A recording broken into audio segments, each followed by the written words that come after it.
Unionist started his speech by asking who brings their parents to Durham, and it's rather ironic since my mother and father are both here here tonight. So Mum and Dad, welcome to Durham.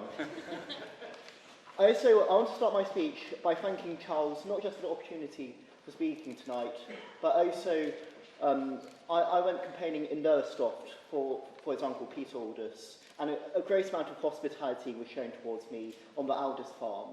A truly wonderful place, and I also want to thank Sally Aldous, Charles's grandmother, who I had dinner with, and she was really, really good company. She made me feel very welcome. Now,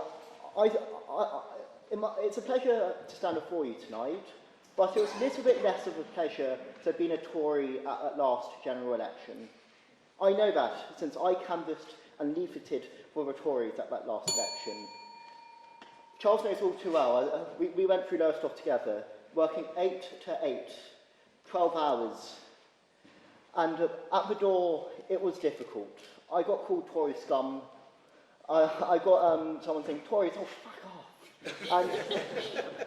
And yes, rather pleasant. I mean, the people here on SETCOM know how difficult it can be dealing with some people. It was that on steroids. So, but I'm Conservative, but why am I on this side of the dispatch box? And why am I on this side of the dispatch box, despite the fact I do think reform are too prone to being demagogues and being nutty? And that's because I truly do think there's a chance that Nigel Farage might become Prime Minister at some point, and Reform might become the largest party in this country, even higher than Labour. And after the last general election, I initially thought that, the Tories now in opposition, maybe they'd have a bit of a reprise, a bit of an easier time. It's always easier to state the problems rather than be the ones responsible for fixing them. Well, that's not quite how things have came to be. And there is historical precedent for the centre-right being usurped. I want to bring you to the year 1993. A centre-right government has been in power for a decade. People are angry about tax hikes, and a supposedly Conservative government not being Conservative. And we have a right-wing populist party campaigning on reducing immigration. I am, of course, talking about Canada, but here's the really peculiar part, and why I bring it up. What was the name of this right-wing populist party? Reform. The Reform Party of Canada. It might not be led by Nigel Farage instead Preston Manning, but we saw the Conservative Party, the Progressive Conservative Party of Canada, get only 2 seats, being the main centre-right party in Canada. I like to think that Canada is one of the most culturally similar countries to us, our Anglo-Sphere brothers. It happened there, it can happen again. The Guardian and other outlets raised this analogy before the election, and the Guardian indeed said that just uttering Canada 1993 to Tory MPs was enough to make them shudder in fear. Edward can confirm that or not,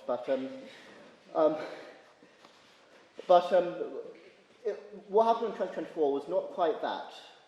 But looking at current polling, what if that wipeout is indeed coming in 2029? I think that is a serious threat. Now, I want to talk a bit more about Lowestoft.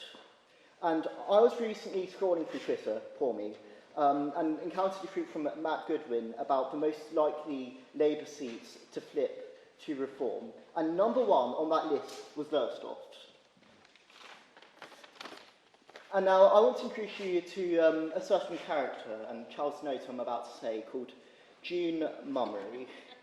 And I've asked a confidence, if Farage had not returned to frontline politics, Peter Aldous would still be an MP today. June is, I talked about Reform being a little bit nutty, and June didn't particularly dissuade me from that belief. She stated that after winning the election, Sadiq Khan would do a switcheroo with Starmer to become the Prime Minister of his country. I don't know how someone comes to that conclusion. I was also scrolling through a Twitter in a cafe in Lowestoft, hoping to find something crazy enough to cancel her. I wasn't quite that lucky, but I did find her liking tweets from figures such as Andrew Tate and Marjorie Taylor Greene, rather unsavoury characters. Funnily enough, the next day was the day Elon Musk decided to make all tweets private, which I'm sure made Reform HQ breathe a massive sigh of relief. June Mummery is not alone here. There's Ian Gribbins, the Reform candidate for Bexhill and Battle, who stated, "We should have taken up Hitler's offer of neutrality." There's Samantha Goggin, who blamed the Conservatives for causing the Falklands War. But why am I bringing this up, despite being on this side of the dispatch box? And let me tell you why. It's because calling Reform crazy clearly does not work. It does not work. I agree with what Edward said, that it is easy to be populist, and that is precisely why I'm on this side of the motion. I remember when I was 13 in 2017 on YouTube, in my recommended come up, "You can't barrage Farage," and it would be compilations of Farage talking in European Parliament. And I do think Farage is a demagogue. He's peddled dangerous propaganda about Russia, Ukraine, about the EU provoking it, which is nonsense. But despite a whole bunch of hurdles, Farage is stronger than ever. And despite being in a spat with Elon Musk on Twitter, with Elon one day retweeting him, but the next day telling him to resign, Reform is as strong as ever. And I do have to praise Farage for standing his ground, for refusing to associate with Tommy Robinson or Stephen Yaxley-Lennon. Now, I'm sure some of you saw a recent poll by YouGov just a few days ago with the Tories at 25%, Reform at 25% and the Tories at 24%, and Labour at 24%.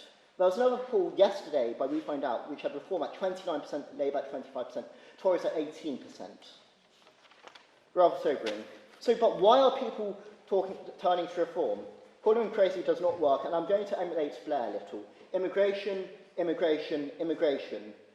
I saw a recent poll about YouGov about regret for Brexit, and 12% of Reform voters actually regret Brexit, which is rather wild, but it's clear that their main appeal is immigration. But little votes towards economic libertarianism, especially here in the Red Wall. They are voting because they are angry about immigration. And I don't know what was said about CCHQ post-mortem, but if immigration bad, then whoever was doing it should be fired. But both the Tories and Labour clearly feel threatened. Labour put an advert out yesterday with Reform's turquoise colours, boasting about increasing deportations. 2 days ago, Kemi Badenoch put out her first policy, which was getting tough on immigration by barring immigrants for benefits claims and increasing the waiting period to get British citizen. Both Labour and Tories are clearly threatened by Reform, and their rhetoric is reflecting that. Immigration is salient. Ipsos suggested in October it's now the prime voting issue in this country. And I only think that salience will increase. We see a global backlash in Europe against immigration. It is not slowing down. And where will these voters go in the future when this anger is brewing? Since I do agree, as I'm sure the three on the opposition would say, that Labour will not succeed in controlling immigration. But where will these voters go? With the Conservatives' record, where they promised under David Cameron to get it into the nets tens of thousands, and yet net immigration during the Tories' tenure went from 300,000 to 700,000. I think they will obviously go to Reform. When I talk to apolitical people about Kemi Badenoch, which A is rare, which says something in itself, but they don't have much to say about her, since Farage is seizing control over the narrative. And another issue is the Tories are a bit constrained. What was very evident in Lowestoft is that the average Tory voter we talked to was in their 80s, whereas Reform is appealing to young men. And the momentum is clearly growing and growing. There were 5 local council by-elections tomorrow. Reform won 2 of them and came second in 2 of them, with massive increases in their vote shares. The Conservatives need to get their act together, but under the current state of affairs, under the current trajectory, it is clear that Reform has the momentum, and I do believe that they may indeed usurp the Conservatives as the main party of the right in Britain. And for that reason, despite being a Conservative and hoping Reform does not become the largest party of the right, I encourage you to vote with the proposition tonight. Thank you.